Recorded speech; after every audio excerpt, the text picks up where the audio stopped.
It's Christmas, that time of year when everyone is all joyful and happy, right? Well, what does the internet do with that? What's the number one thing you think of when you think internet? Cats! What do we do with Christmas?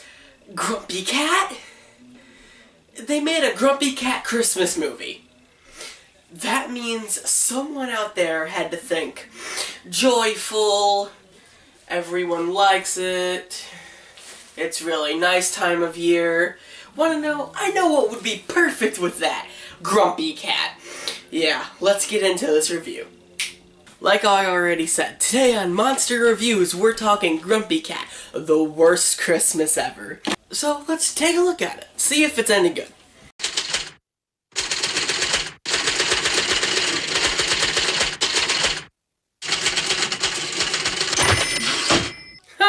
That was actually kind of funny. Maybe this won't be so bad.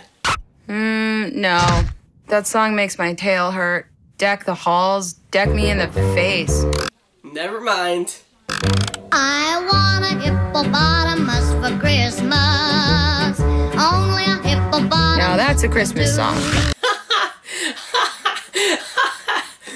Give him his massage. I can see me now on Christmas morning, creeping down the stairs. Okay, come on. You're gonna keep, okay. They did this, they continued this song throughout the entire opening credits. It was funny for a joke, but not for an entire, like, it was a gag. It wasn't, like, you didn't have to extend it. It was already funny enough. Because you haven't met your financial obligations in a timely manner and are going to evict you? Wait, what? Are you saying I could lose my terrible home? Well, that's depressing for a Christmas movie. In fact, a lot of this movie is. In fact, it really has nothing to do with Christmas at all. They actually show Grumpy Cat in this movie. Like the meme pictures of Grumpy Cat. Like, more than you would imagine. Like, more than once. Why would you do that if they're making a whole movie? Her face will launch 1,000 products, everything from t-shirts to coffee mugs. After that, TV appearances. And, oh, I don't know, maybe a Lifetime movie. You are a genius! Like any of that would really happen. You saw that right, people. This movie points out that it's dumb a lot. I think the words you're looking for are, thank you. They made a dog drool. Did you see that? It drooled. How incredible. Speaking of which, my feet are killing me. Any chance you could use your in with Santa? Get Mom a new pair of shoes for Christmas? Blah, blah, blah. B story, not my line, not my line, not my line. Meow. Now this is actually really funny.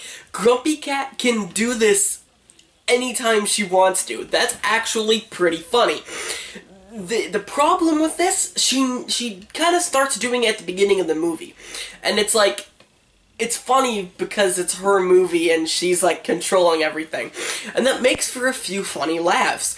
The problem is later on in the movie when they start doing the exact same thing with the love interest, they stop doing it. And then she starts it again. Like, it would be funny if every single scene that she wasn't in, she interrupts. That would be really funny in a continual gag. But they don't do that, and so it loses out on how it could be funny. So you've already seen the setup for this movie, right? The store is gonna close if it doesn't have enough money to stay open. That's plenty enough of a villain for the story, right? No, they throw in actual villains. For what reason, I don't know. They do know not every movie has to have a villain, right? Like, it already had enough setup. It doesn't need another villain. These villains aren't even compelling, they're just dumb. Like, annoyingly dumb. Like, why do they exist in the story? Oh. What gave it away? I know. I'm just filling in for him while he picks his mom up from the airport. If you're wondering what I'm here to talk about, I'm just trying to figure out what drug this guy is on. I think it could be all of them. Luckily, people like you get special compensation from people like me this time of year. Okay. Slowly back away. Crystal, run! Okay, that is impossible. I don't even think Michael Jordan could make that shot. So this movie is very obviously a made-for-TV movie. There are shots where it, like, cuts away, fades to black, and then comes back on, but it, like, recaps the story.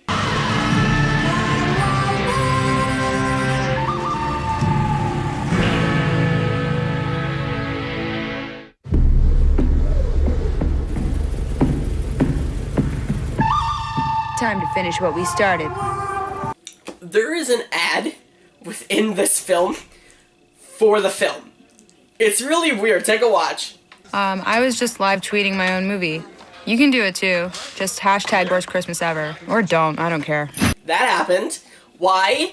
Because it's a made-for-TV movie. And it mentions Twitter. Like, it's hashtag when it was, like, running.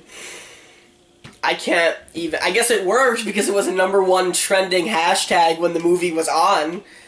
But when you're watching it now, it's really weird and awkward to watch. So there's a character in this movie that I was looking at, and I was like, it's Paul Blart. It's very clearly just their version of Paul Blart. I was gonna write it down in my notes, but I decided not to. They actually make a joke about it. Don't even think about it. Yeah, Paul Blart! It's not even that funny. It's a thing that happens. The climax of this movie is in the middle and at the end. There's 2 of them. There's a giant action scene in the middle of the movie, and then there's another one at the end. Did they forget how movies work? Please, Mr. Crabtree, don't do it. Don't do it, Mr. Crabtree. No! You're a horrible man.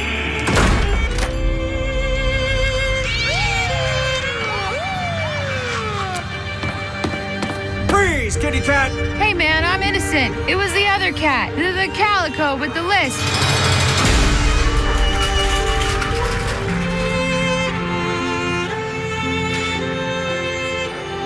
What was that one, Daddy? She looks like the kind of cat Who would make the best pet ever? that would smother you in your sleep. Let's keep looking.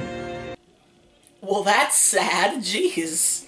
Can I go watch The Grinch? That's happier than this. Why did this movie decide to get the worst actors in the world? I'm serious. I'm pretty sure they did that. Let's go, we need to find security. Move your dumb butt. Yeah, off-screen voices of bad guys. That right there. Those kind of comments are the funniest part of the entire movie. Whenever Grumpy Cat talks, what you just saw with the off-screen voices is hilarious. But she doesn't do it enough. And this movie, the only good parts of this movie are those parts.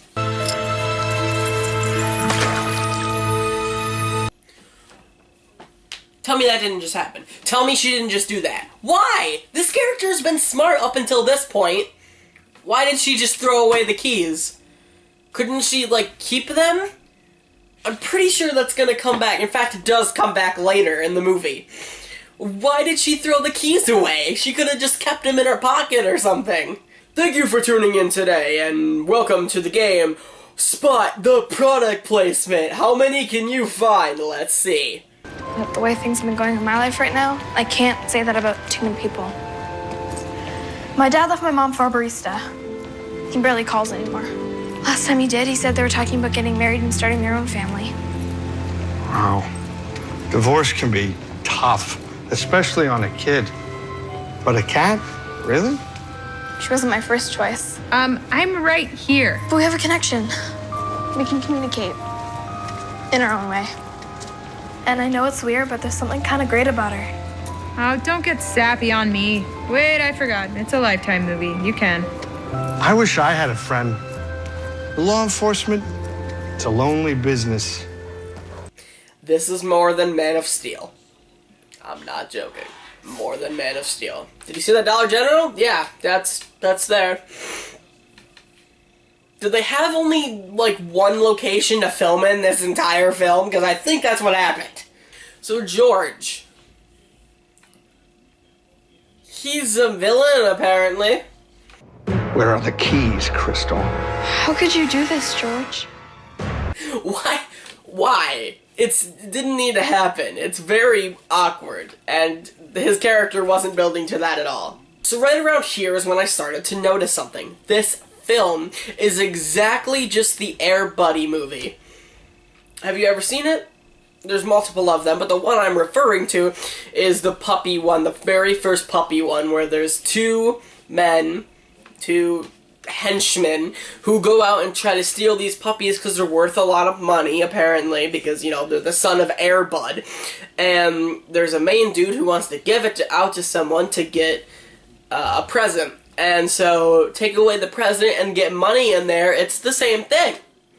This movie is the same thing, except with Grumpy Cat, which is the only good part of this movie, because it's original. The rest of it is such a copy of 100 movies. So remember that CEO guy that was at the beginning of the film that got tied up? Where did he go? There's this giant scene in the middle where it's George and those two morons, and the CEO isn't there. Hello? Hello? He's a little help here. Wow. The movie actually answered me. Can you hear me? Hello? Okay, why do you exist?